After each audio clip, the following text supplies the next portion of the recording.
Hey there guys, Shingirai here again with another update on portfolio performance over the past week.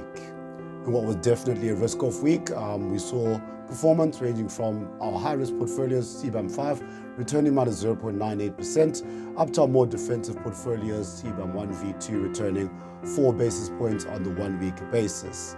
We did see some rebound there in the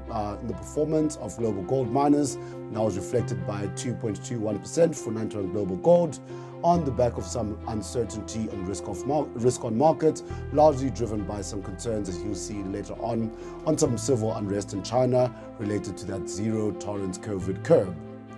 On the other hand, Europe saw some strong performance, and more recently seeing that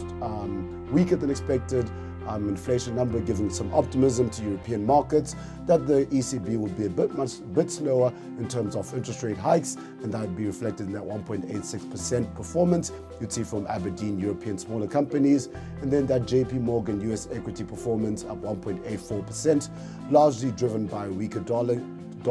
down 2.1% versus the pound on a 1-week basis. And then flipping over to the detractors from performance, we do continue to see those headwinds for China in terms of those that civil risk in terms of zero COVID lockdown policy, continuing woes for the property market, but we're beginning to see some light at the end of the tunnel with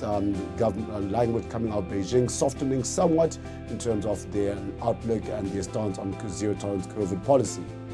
Moving over to a quarter-to-date basis, CBAM 5 performance went up from 6.79% down to CBAM 1 returning 2.94% on a quarter-to-date basis, which has been relatively risk-on, as I mentioned earlier, with some encouraging signs coming from European earnings, some slowdown in US inflation, and also some slowdown in European inflation, with Allianz returning 15.31%, Bailey Gifford 14.52%, and then dollar really driving JP Morgan hedged US equity position up 7.27% coming into the quarter. And then detractors from performance, we continue to see those headwinds there for the Chinese equity markets, despite some pivoting in the language that we've been seeing coming out of China. And just further on into the week, we'll be seeing some more US GDP data, some trade balance data, and also some unemployment figures, both on unemployment and non-farm payroll data. And then just later on in the week, hearing from the Federal Reserve Chair, Jerome Powell, on the outlook for monetary policy going further.